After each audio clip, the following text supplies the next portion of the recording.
They say the Midwest is where the country breathes. Flat lands, slow time, honest folk, and towns so small you can't find them on a map. I wasn't looking for Easthaven. I was looking for somewhere quiet to die. I was 62, retired homicide detective, 25 years in the field. Saw more dead bodies than living ones, wife gone, no kids. I figured a little house in a quiet place would be enough, a place with wind through the grass and silence in the bones. I drove north out of Fargo, past towns with names like Echo Ridge and Devil's Hollow, past frozen fields and crows that watched like they knew something I didn't. The snow started falling sometime near dusk. By the time I saw the faded green sign, Easthaven Pop 1042, the wind had completely stopped. No sound, no motion, just white. That's when I saw him, walking on the side of the road with a gray backpack and his thumb half raised. The boy couldn't have been more than 19, pale, skinny, looked like he hadn't slept in days. I slowed, rolled down the window. "Where you headed?" "Just a bit farther than where you're going." He sounded hollow, like something had been scraped out of him. I should have driven on, but I didn't. He climbed in, didn't say much, told me his name was Jason, said he'd been trying to get out of Bismarck, said Easthaven was just a stop on the way. We reached the edge of town just after dark. As I pulled into the only gas station still lit, he looked out the window and whispered, "It's too quiet here." He was right. We parted ways. He said he was going to look for a hotel. I slept in the car and woke up in the morning. The town looked like it had been frozen in amber. One main street, a grocery store, a hardware shop, a diner with a rusted metal sign, and the kind of waitress who calls everyone hun. The people were polite, too polite. They didn't ask who I was. They already knew. "You must be the detective," the man at the general store said as I picked up a shovel and a can of coffee. I hadn't told anyone that, not even the kid. I settled into a small white house at the edge of town. It was quiet, perfectly still, the kind of stillness that doesn't feel restful, the kind that buzzes beneath your skin. That first night, I heard something. Not a coyote, not the creaking of old wood. This was heavier, measured, writhing, circling the house. When I opened the door, nothing, but the snow around the porch had been disturbed. One large set of prints, not human, nothing I had ever seen before. They stopped 10 feet from the door. Then, nothing, like it had vanished into the ground. The next day I asked the sheriff, a wiry man named Kane with dark bags under his eyes, if there were wolves in the area. "Not in town. Nothing comes in after dark." Sheriff Kane told me bleakly. He wasn't lying, but he wasn't telling the truth either. At the diner, I heard whispers, locals talking low, eyes flicking toward me. They didn't like outsiders asking questions, but I wasn't asking yet. I started a routine. Morning walks through town, afternoon coffee at the diner, evening on the porch, watching the fields ripple like water. Except they didn't. Not once in that first week did I see the grass move. No breeze, no birds, no bugs. Stillness like a painting. One morning I saw Miriam. She ran the town library, a squat brick building with windows that hadn't been cleaned in years. She was older, mid-70s maybe, but sharp. She handed me a book, didn't say a word, just looked at me like she'd been waiting. The book was hand-bound, no title. Inside were journal entries, old, dated as far back as 1870. They spoke of a thing in the woods, a watcher, a thing among the trees. Stops people from leaving. The entries ended abruptly. Last page was torn. When I returned to ask her more, the library was closed, permanently. Later that night, I heard it again. Not footsteps this time. Breathing. Outside my window, I didn't move, didn't look, just sat in the dark and waited. When I finally dared to peek through the curtain, there were no footprints, but the window pane was fogged. Something had stood there, breathing, watching. After that night, I stopped sleeping deeply. I left the porch light on, piled salt by the window sills, old habits from old cases. Easthaven had sunk its teeth into my nerves. The snow kept falling but never seemed to pile. The trees beyond the edge of town, the ones that wrapped Easthaven like a noose, they didn't move, not even in wind. You don't notice something like that at first. Stillness creeps. You feel it in your spine before you name it. I asked around again about the boy, Jason, the hitchhiker I'd picked up on my way in. Figured someone must have seen him. A lanky 19-year-old with a gray backpack and a nervous habit of chewing his sleeve. No one remembered him. Not the gas station, not the diner, not the sheriff. When I pressed Kane about it, told him Jason had been with me, that I'd dropped him off just outside town, his face changed. Just slightly. Like a flicker of something under glass. Some folks come through. They don't always stay long, Sheriff Kane says with a calm expression. He said it like a statement, like a ritual. The following evening I wandered too close to the tree line. The woods were wrong, too dark, too symmetrical.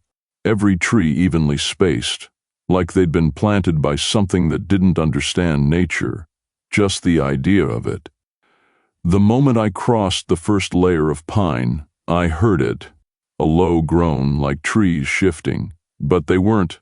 The sound came from beneath them, and there was something else, a rhythm, like breathing, but deeper, like something alive was sleeping beneath the forest floor.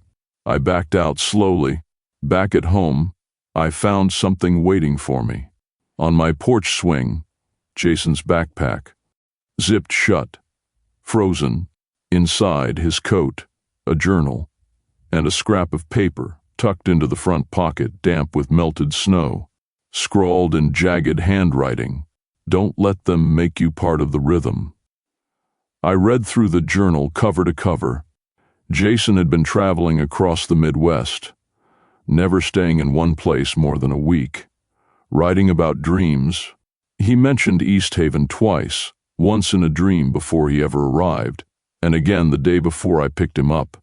I've seen the trees in my sleep. I think they're calling me. There's a place that doesn't move, the sky doesn't turn, the clocks are wrong, and the people smile too wide. The last entry of the journal states, "If someone finds this, tell my mom I'm sorry. I didn't mean to stay, but I think I belong now." That word again. Belong. I'd seen it before, years ago, in missing persons files, rural cases with no leads, families who said their loved ones just slipped out of reach. Now I understood. They hadn't disappeared. They'd been taken, folded into some kind of pattern, a design I couldn't yet see, but could feel. The townspeople began acting differently after that, smiling longer, holding eye contact just a second too long. I found baked goods on my doorstep. "Welcome gifts," they said, but they'd already welcomed me. It felt more like, "Congratulations, you figured it out." I saw Miriam again, the librarian. The library had been closed for days, but there she was, sitting on the bench outside the church, hands in her lap, eyes staring at something I couldn't see. I approached slowly. "Miriam, you all right?" She didn't speak, just turned her head. Her mouth opened, and then closed again, like she wanted to scream but remembered the rules. Her fingers clutched something. I took it when she didn't resist, a page torn from the book she'd given me. One line repeated over and over. "We don't belong here. We don't belong here." She disappeared the next day. I checked her house, mostly empty, as if no one ever lived here, but a kettle that was still warm. Later that night, I walked out to the field behind my house. No flashlight, no coat, just curiosity and dread. I stood in the center, surrounded by grass that didn't move, and I spoke. "I know you're watching." I expected silence. I hoped for it. But what I got was worse. The trees pulsed, not visibly, not like a light, but in my skull, like a second heartbeat. Then a whisper. Not a voice, not in English, but I understood it. Unspoken, wordless, You don't belong here." I turned and ran. The next day, the town held a winter festival. No one had mentioned it, but every house had decorations, streamers, lights, freshly painted doors. I followed the crowd, down Main Street, past the diner, through the gates behind the church, into the woods, and that's when I saw him again. Jason, barefoot, blank-eyed, like he didn't remember anything. Not me, not the ride, not the journal. The townsfolk formed a ring around him, softly humming. A low tone in unison. Jason smiled, the first real smile I'd seen from him, and then they began to sing. They sang in harmony, low, wordless, a song with no melody, just movement, like a pulse. Jason stood at the center of the ring, arms slack at his sides, lips parted. Not singing, not resisting, just there. I called out to him. No reaction. The townspeople didn't flinch, didn't blink. Somewhere above, I swear the trees shifted, or maybe I did. I took one step closer. The humming stopped. A woman stepped out of the ring, young, maybe 30, blonde hair in a braid, dark eyes sunken into her head. She smiled kindly and said to me, "This isn't for you." I looked at Jason again. His eyes were open, but they didn't see me, and his mouth was moving silently, like he was repeating something. I pushed the woman away to try and reach Jason. The sheriff appeared beside me, unnoticed until he spoke. "We don't do violence here, Mr. Rourke," the sheriff explained. "Now this here is a celebration." I tried to step forward again, but Kane gripped my arm hard. "You walk into the trees before it's time," Kane explained with an eerily calmness. I break Kane's grip on my arm and walk away slowly. No one stopped me, no threats, just eyes watching, like I was the strange one. I went home, locked the doors, boarded the windows, sat in the dark and listened to the stillness. There was no siren, no celebration, just the silence that comes after something has eaten. I slept with one eye open. I tried to leave the next morning. Packed what I could. I noticed Jason's backpack was gone, but the journal was still with me. I shoved Jason's journal in the glove box and drove west. Didn't even make it 10 miles. The road curved, bent in a way it shouldn't have. The same gas station appeared again. The same faded billboard. I turned back, drove east. Same thing. Every road bled back into Easthaven. The town had stopped me from leaving. I pulled over, stepped out into the snow. There was no sound. As if I had gone deaf, I got back into my car and drove back into town. I confronted Kane that night. Stormed into the sheriff's office, slammed the door behind me. "I want answers," I demanded. He didn't look surprised. Didn't even look up. Just poured 2 cups of coffee and slid one across his desk. "I was like you once, new, lost, and full of questions," Kane says as he sinks back into his chair. "And?" I asked. Kane smiled for the first time and said, "I just listened and learned the rhythm of life here." I asked him what that rhythm was. He didn't answer directly, just leaned back and stared at the old map of town behind his desk and said, "It's not something you fight. It's not evil. Not good either. It's just old as the trees." I got up and I left without finishing the coffee. That night, Jason came to me. I heard the back door open. Footsteps. Bare feet on wood. He stood in the kitchen. Face half in shadow. Same tunic. His eyes sunk into his head. He vanished when I blinked. Like he'd never been there. But his footprints stayed in the frost. For hours. I began to understand then. Something called Jason to be here. Something far greater than a faux cult worshipping some demon. There was something out there, and some, like Jason, had been called here to serve that something. The next morning I decided to do some digging. Not metaphorically. I took the old shovel I bought my first week and walked into the woods. Not far, just enough to feel watched. I picked a spot where the grass was especially dead, flattened, as if something had laid there. I dug 6 inches down, nothing but black earth. Then I hit something hard, not rock, not metal, root. I pierced the root with the end of my shovel and heard a groan as if I heard it. Then, the root rescinded deeper into the dirt. I stood there for a long time, my hands shaking. And I knew deep down this place wasn't hiding anything. It was deciding what I could see. Later that day I visited Miriam's house again, still empty as if she never lived here. But inside, the floorboards beneath her bedroom creaked wrong, hollow. I pried them open, found a narrow tunnel, reinforced with timber, just wide enough to crawl through. I didn't bring a flashlight, just my Zippo and a bottle of Jack. It stretched farther than it should have, down, then sideways. The air got colder but not stale. It breathed. The walls had markings, crude symbols etched in soot, hands, eyes, and of a world tree. A spiral root that looped into itself over and over. At the end of the tunnel, a chamber, roughly carved, 6 feet tall, dome ceiling, and inside, shelves, dozens of them, covered in objects, wallets, keys, glasses, shoes, all of them cleaned, preserved, not buried or discarded, but meticulously displayed. And in the center of the room, a stone pedestal. On it, Jason's backpack, still zipped, still frozen. I didn't touch it.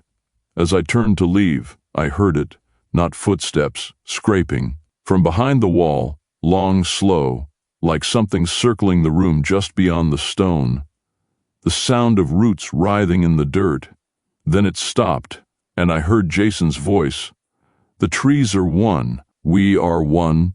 I ran, didn't look back, didn't check if it followed. I emerged back into Miriam's bedroom, coughing and soaked in sweat. The floorboards shut themselves. I didn't sleep that night. The next day I walked to the diner. Everyone stared as I entered. Forks paused halfway to mouths, eyes tracking me like I didn't belong. I sat in the corner booth, waited. Eventually, someone approached. An old man, heavyset, apron stained with grease with a cup of coffee in hand. "You shouldn't have gone below," he said. I was confused. I had made sure I wasn't followed. "How do you know about that?" I asked.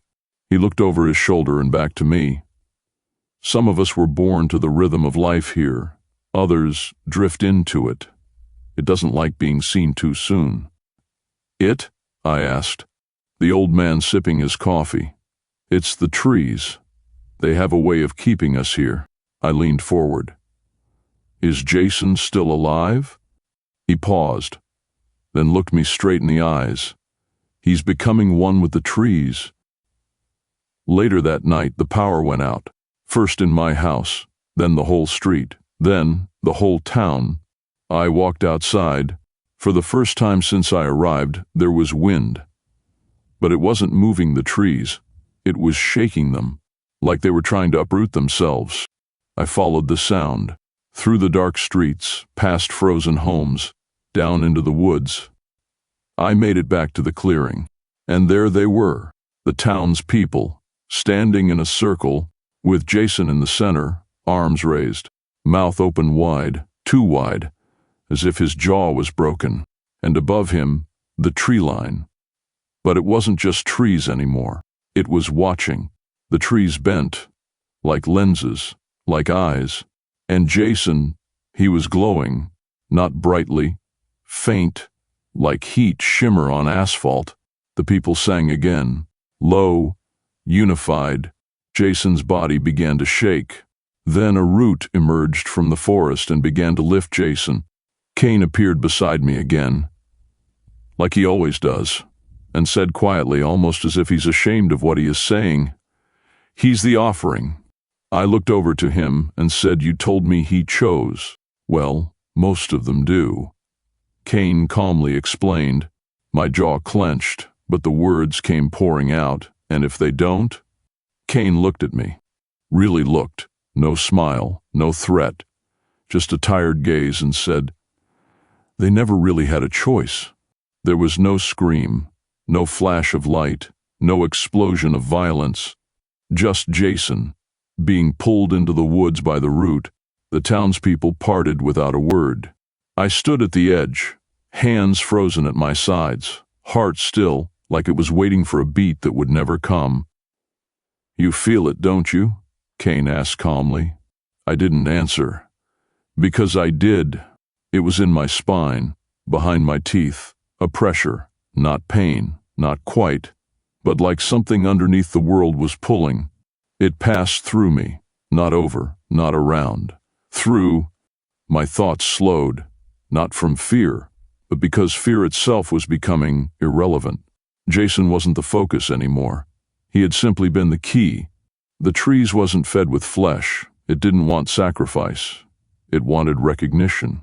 And now that I'd seen, now that I'd stayed, I was part of it. Whether I wanted to be or not, my memories began to ripple, not disappear, not yet, but shift. My old apartment, the address was gone. My wife's name, I could remember the letters but not the sound. Even the snow under my boots felt warmer now, like I'd stopped walking on top of the ground and started walking with it. The humming grew louder, like a gear settling into place. I saw it all then. The others weren't taken. The trees wanted them. The same way lungs use air, the same way a heart uses blood.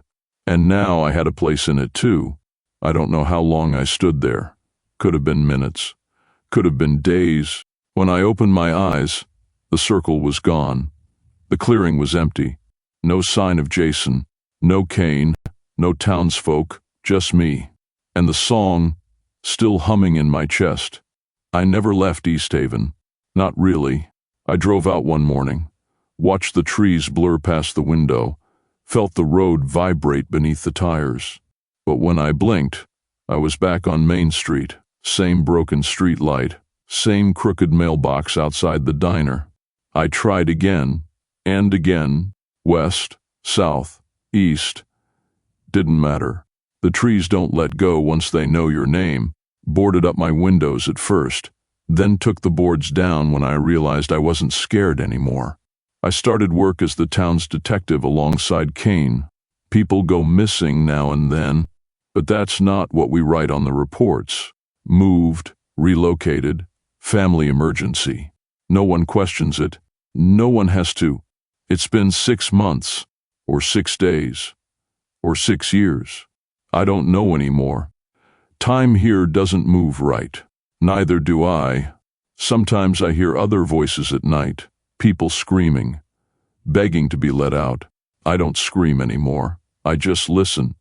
And another me will arrive, bright-eyed, suspicious, still thinking they're separate. And I write this in case someone finds it. And if you're reading this and you see a sign that says Easthaven, don't stop, don't blink.